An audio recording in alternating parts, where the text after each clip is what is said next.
6:51 पर घड़ी के दोनों सुई मतलब घंटे और मिनट की सुई के बीच बना छोटा वाला कोण क्या होगा? तो 6:51 का मतलब होगा घड़ी 6, ये 7:51 का मतलब ये 10 से 1 आगे, कुछ ऐसा ही होगा। तो मिनट की सुई 1 मिनट में 6 डिग्री बनाती है, मतलब 6 से 10 करेंगे तो 4 भाग होंगे। 1 भाग 30 डिग्री का मतलब यहाँ 8 होगा, फिर यहाँ 9 होगा, तो 30 30 30 30 मतलब 120 प्लस 6। लेकिन 51 मिनट में घड़ी के घंटे की सुई जो होती है वो 1 मिनट में आधा डिग्री का कोण नजदीक मतलब नजदीक जाएगी तो घटेगा और दूर जाएगी तो जुड़ेगा, तो माइनस होगा 25.5 डिग्री, मतलब 126 में से 25.5 घटाएंगे तो 100.5 डिग्री। एक आदमी एक रेल और कार से कार्यालय की यात्रा करता है। 10 किलोमीटर कार द्वारा और शेष रेलगाड़ी द्वारा तय करता है तो 3 घंटे में पहुंचता है। इसके ठीक विपरीत करता तो वह t प्लस 0.5 घंटे में पहुंचता, तो रेलगाड़ी द्वारा रेल और कार की चाल 50 और तो रेल मतलब ट्रेन की चाल दिया गया है 50, कार की चाल 40 है, उसे 10 किलोमीटर कार से, तो कार 10 किलोमीटर, उसे t टाइम लग रहा है t। यही ट्रेन से दूरी जो है वो 10 हो जाता 50 और t दूरी कार से तय करता मतलब 40, तो t प्लस 10.5 लगेगा। t का वैल्यू यहाँ रख देंगे तो क्या मिलेगा, मतलब t बटा में 50 प्लस 1/4 प्लस 1/2 बराबर 1/5 प्लस t बटा में 40। उस साइड घटा दें तो ये आ जाएगा, एलसीएम आ जाएगा 20, 5 प्लस 10 माइनस 4 बराबर 1 बटा में 200, ये कटेगा 10 बार में तो 15 माइनस मतलब t का मान आ जाएगा 110 ये दूरी और 10 किलोमीटर और दूरी, तो टोटल दूरी जो आ जाएगा वो 120 किलोमीटर आ जाएगा। अगला सवाल दिया गया है तो कुल दूरी पूछा गया है। 12 माह में गोभी का मूल्य जो दिया गया है और माध्यिका पूछा गया है, तो माध्यिका निकालने के लिए कोई भी सीक्वेंस को पहले आरोही या अवरोही क्रम में करेंगे। तो मैं आरोही क्रम में लिख रहा हूं, तो ये दिया गया है 40 30 40 80 80 80 80 50 50 50 40 40, इसकी माध्यिका क्या होगी? तो इसको आरोही क्रम में लिखें तो 30 40 पर हमें दिखाई दे रहा है, तो 12 पद है, तो 6वां पद और 7वां पद जो होगा वो माध्यिका होगा। तो 1 2 3 4 5 6 7, तो 6वां 7वां दोनों होगा, इसका माध्य जो होगा वो माध्यिका होगा, यानी माध्यिका का जो मान मिलेगा वो 50 प्लस 50 बटा में 2 यानी 50 आ जाएगा। जब विषम संख्या में डाटा रहे मतलब नंबर ऑफ टर्म्स ऑड हो तो बीच वाला पद जो होता है वो माध्यिका होता है, लेकिन जब नंबर ऑफ टर्म्स इवन हो तो बीच में जो 2 पद आते हैं उनका माध्य मतलब औसत ही माध्यिका होगा।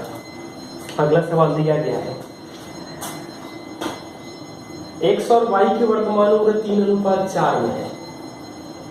5 साल पहले 5:7 था, मतलब वर्तमान में ये दिया गया है और 5 साल पहले दिया गया था 5:7, मतलब यहाँ 2 का अंतर है, यहाँ 1 का अंतर है, इसको 6-8 कर सकते हैं।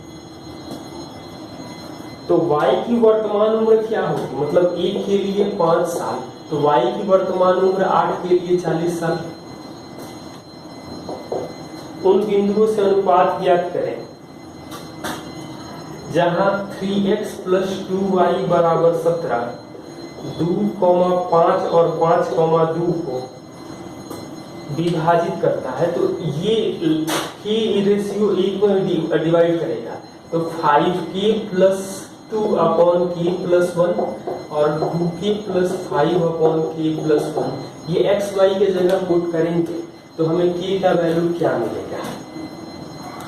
तो 3 गुणे ये के तो बाद में इधर चला जाएगा, मतलब 15 के प्लस 6 और 2 से गुणा करेंगे तो 4 के प्लस 10 बराबर 17 के प्लस 17।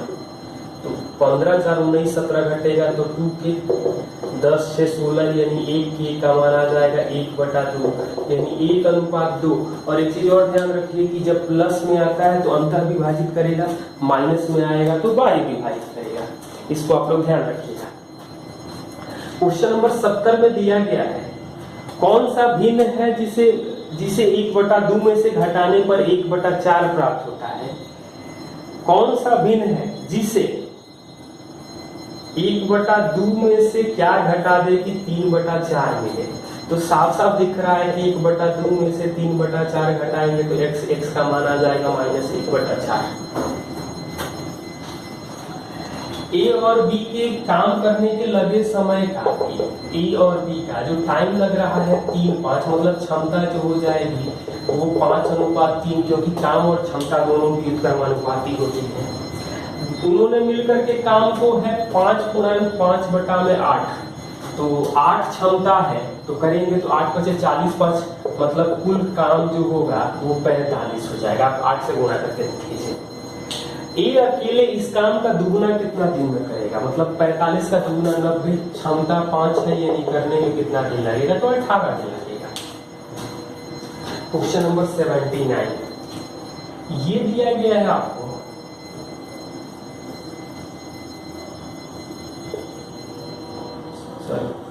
PQRS UT, TU जो है वो समानांतर है PS के, और PQT ये भाग x दिया गया है, मतलब ये भी x होगा। RQT मतलब ये दिया गया है x -50, मतलब दोनों 180 डिग्री होगा तो 2x - 50 180 होगा, मतलब x का मान आ जाएगा 115। और URS ये पूछा गया है क्या होगा? TUR 25 है, TUR x + 25 है, मतलब ये 140 होगा, तो ये भी एंगल URS 140 होगा क्योंकि समानांतर में अल्टरनेट इंटीरियर एंगल। अगला सवाल, शॉपिंग मॉल में वस्तुओं के लागत में 10% वृद्धि कर दी गई, पुनः इसे 10% कम कर दिया गया। तो 10 बढ़ा रहे हैं, -10 कम किए, तो 10 गुणे -10/100। इसको कैलकुलेट आप कर लीजिएगा तो आएगा -1%। अगला सवाल दिया गया है क्वेश्चन नंबर 82। ABC के पास 152, 171 और 266 कंचे हैं, तो 152, 171 और 266 इसका मौसा करेंगे तो 19 आएगा, भाग देंगे तो 8, 9, 14 यानी टोटल को 31 भाग में बांटा जा सकता है। Question number 86, cot⁴ theta plus cot² theta बराबर 3.6, और हमसे पूछा गया है cos⁴ theta minus cos² theta क्या होगा? तो जनरली ये बराबर के ही केस के लिए है क्वेश्चन। इसको हम लोग लिख सकते हैं cot² थीटा कॉमन करेंगे तो cot² थीटा + 1 + cot² थीटा जो होता है cos² थीटा होता है, यानी इसको लिख सकते हैं cos² थीटा -1। दोनों को इनटू करेंगे तो ये वैल्यू आएगा, मतलब दोनों बराबर होते हैं। ये दिया गया है x + y 3x - 5y = 0, x + y = 0 और y = 3x - 12 से घिरे हुए, मतलब इससे बने हुए त्रिभुज का क्षेत्रफल क्या होगा? तो त्रिभुज का क्षेत्रफल जब निकालेंगे तो इन दोनों को सॉल्व करेंगे तो x का वैल्यू 0, y का वैल्यू 0। इन दोनों को सॉल्व करेंगे, मतलब पहला तीसरा को, तो यहाँ से x का वैल्यू y का वैल्यू -x रखेंगे तो 4x, मतलब x का मान 3 आ जाएगा, y का मान -3 आ जाएगा। अब इन दोनों को भी सॉल्व कर सकते हैं, तो 3x की जगह हम लोग लिख सकते हैं y + 12, तो y + 12 बराबर 5y मतलब 4y12, तो y का मान जो आएगा वो 3 आएगा। y का मान जब 3 आएगा तो x का मान 5 आ जाएगा। मतलब एरिया का फॉर्मूला बताए थे 1/2, पिछले वीडियो में नॉर्मल फार्मूला भी बताया था, डिटर्मिनेंट भी। तो डिटर्मिनेंट का तो 0 0 1 5 3 1 3 माइनस 3 1, यानी एरिया जो आएगा -15 -24 -9 -24, यानी कि -12। और बताया था मैंने कि एरिया निगेटिव नहीं होता है, तो माइनस में आ रहा है तो भी हम लोग एरिया को प्लस ही लिखेंगे, मतलब 12 स्क्वायर यूनिट। अगला 2 का पावर 8 माइनस 1/√2 का पावर 12, इसको हम लोग लिख सकते हैं 256 माइनस 1, और ये आ जाएगा 2 का पावर 6 यानी कि 64। नेक्स्ट क्वेश्चन दिया गया है P अनुपात 18 समानुपात 5:3, तो पहला गुणे चौथा दूसरा गुणे तीसरा होता है, तो 3P बराबर 90, P का मान आ जाएगा 30। अगला सवाल दिया गया है क्वेश्चन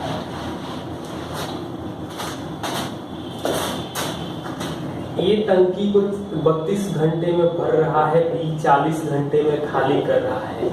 1/3 भर जाने के बाद निकासी पंप को बंद कर दिया जाता है, मतलब 160 LCM आएगा तो 5 - 4, 1/3 मतलब 160/3 एक काम कर रहा है, बाकी बचेगा 320/3 2/3, और एक केवल काम बी को बंद कर दे रहे हैं तो 5 काम करेगा तो 64, 160 और 64 224/3 घंटा टोटल टाइम लगेगा।